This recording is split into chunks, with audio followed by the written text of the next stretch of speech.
Yes, Matthew and then Scott. Sure, thanks a lot. Matthew Lee, Inner City Press, on behalf of the Free UN Coalition for Access. Thanks a lot for coming and taking questions. I wanted to ask, I guess I want to compare you guys' work to a couple of the other, I mean, the rapporteurs, but in essence, UN inquiries. And one is, for example, the rapporteur on Iran, Mr. Shaheed. He spent a lot of his time, I mean, not a lot of his time, but in every report he looks at the impact of external sanctions, in that case nuclear sanctions, but there are obviously the Somalia-Eritrea sanctions, on people in the country. And I'm wondering, what was your experience in looking at outside of what you're saying the government is doing, what are the impacts of the various sanction regimes on Eritrea, on people there?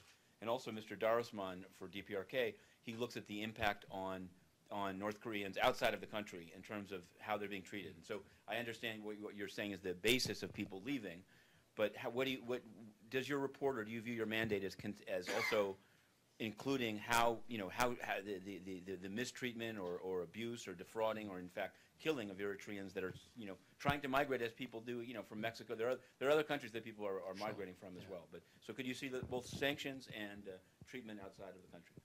Yeah, thanks very much, Matthew. I think it's a pretty good question. I mean, we're quite limited in terms of not having access to the country to measure those sorts of things. Now, I know that Sheila, in her capacity as Special Rapporteur, has looked at issues of economic, social and cultural rights, and so perhaps she has had more of an opportunity to look at that sort of thing than us. Frankly, in our interviews with people, and I really like to emphasize that what we've reported on and what we've drawn our conclusions from is the stories which people tell us.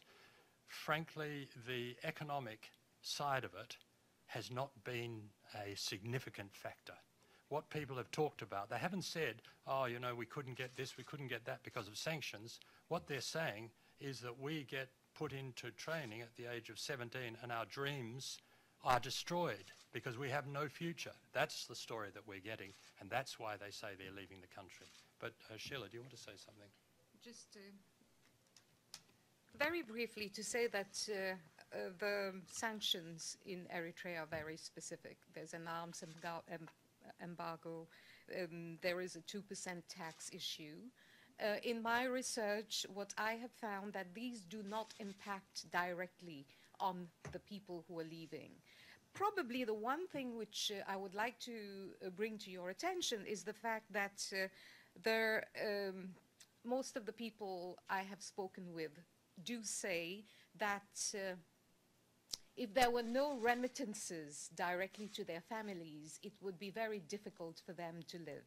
So the 2% tax goes to the government, but that doesn't stop others, family members, to send remittances which help a lot in terms of how people are able to access, to have sufficient means or to be able to supplement their means. So this was the area I've looked at.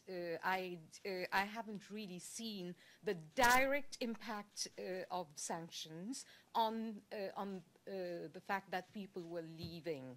However, people are still able to benefit from remittances, which goes directly to their families. Just one follow-up. Do you think in part this could be one of the limitations of obviously you're constrained to speak to people that have left? I mean, is there any attempt on your, maybe the government won't speak to you, but to find out from the people that are in the country what the impact of the sanctions are? If you see what I mean? It seems like a slightly different question than what people that left, their view of the sanctions. Yeah, I'll quickly just say, I haven't spoken to people inside the country because I understand very much the restrictions, and that would, the government has very much shown that it, the limitations in terms of who I can speak with. So that's not a question that's one of the questions I would have liked to ask, but I haven't asked any questions at all. So it falls in that basket of not having the possibility of talking to people inside the country without how shall I say, without the blessing in quotes of the government. I haven't breached that. Question from